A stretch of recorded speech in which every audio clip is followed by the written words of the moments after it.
12 extramural basketball teams vied for regional supremacy Saturday and Sunday in Pullman. I'm standing outside of Beasley Coliseum where anxious zoo crew members are waiting for tonight's game against Oregon State. It's hard work, but then again, that's the point. If you have any doubt that tonight's crowd will be rocking, trust me,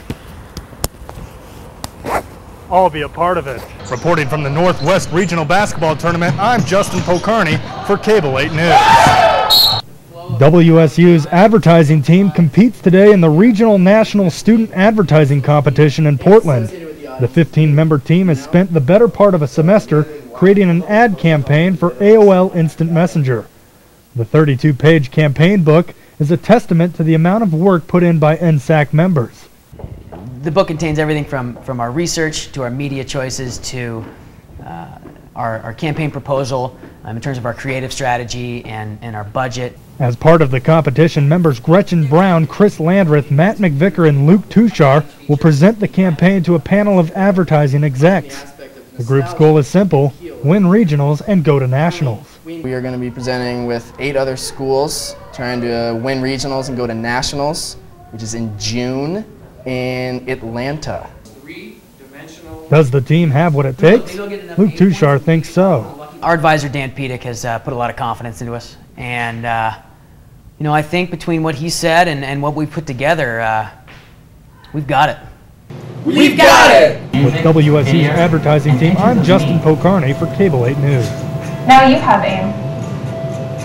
University Recreation offered challenge seekers 21 days to complete a triathlon.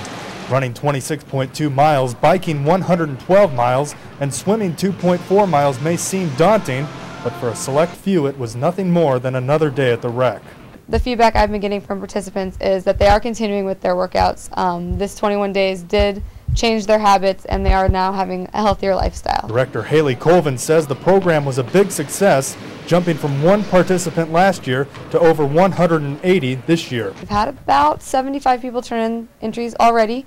Usually people tend to wait till the last minute, so I think we'll get a majority of participants who have completed it. In case you were wondering if Dave Pearson finished, he did. Self-directed triathlon was a great experience. Glad I did it. It's amazing in 2 weeks how much better I felt after working out, and certainly I'm getting ready to start number 2 right now. 140.6 miles of running, swimming, and biking. Over 3 weeks, it averages out to roughly 6.7 miles a day. Finishers of the self-directed triathlon are proof of the old adage, you can do anything if you put your mind to it. For Cable 8 News, I'm Justin Pocarney.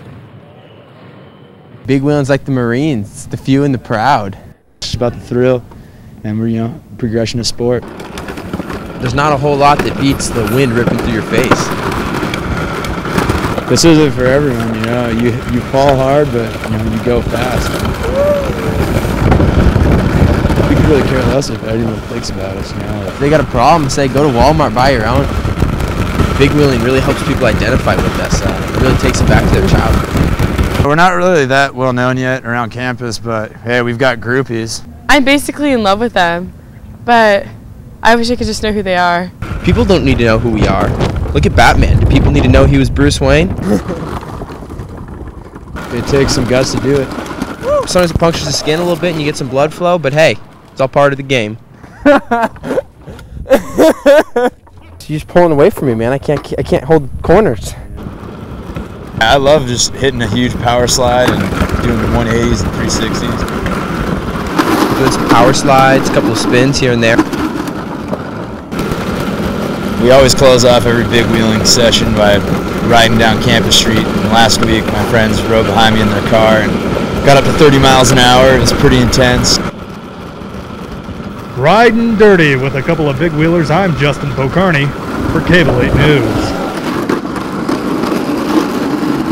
WSU's basketball season came to a close last week after a loss to North Carolina in the Sweet 16.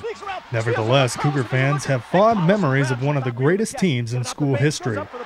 My favorite moment had to be when Weaver broke down O.J. Mayo in the home game against USC. My favorite moment of the year was probably when we went over to Oregon and beat Oregon in their house. Optimism reflects accomplishment. The team tied a school record with 26 wins and made it to the NCAA tournament in back-to-back years for the first time ever. The last time the Cougars won 2 games in the NCAA tournament, 1941. The loss of seniors Kyle Weaver, Derek Lowe, and Robbie Cowgill marks the end of an era, but with Tony Bennett's future in Pullman clearer and a mix of experience and highly touted newcomers, fans say the future is bright. With Aaron Baines and Taylor Rochessie coming back, I think Harmeling's going to find his stroke this next season, and I think Caleb Forrest is going to come along, and we've got some strong recruits coming in. Got some talent coming in too. We got some incoming freshmen that I hear are pretty good, so hopefully we can make it back and do it again. Many Cougar fans say the success of the 2007-2008 team is only the beginning of a long line of tradition. Not to sound cliche, but only time will tell. The Whitman County Sheriff's Department is concerned that hiking gas prices could force them over budget. Sheriff Brett Myers says the department increased their gas budget by $10,000 from last year. The challenge for Myers is that Whitman County, with its 2,200 miles of roads, typically has 4 or 5 patrols at any given time. If prices don't level off soon, Myers' staff might have to find ways to conserve gas or have the county commissioner increase the budget. The Pullman School District and Police Department come to an agreement and name a new school resource officer. Officer Mike Crow replaces former DARE officer Ernest Crow, who left the department over the winter for a job on the west side. Officer Crow is a Pullman native and a graduate of WSU. Pullman police say they now know who's responsible for leaving a suspicious device underneath a garbage can on the city's north side. Wide receiver Michael Willis was one of 13 Cougars to catch a pass Saturday in the final scrimmage of the spring. The junior caught 6 passes for 129 yards.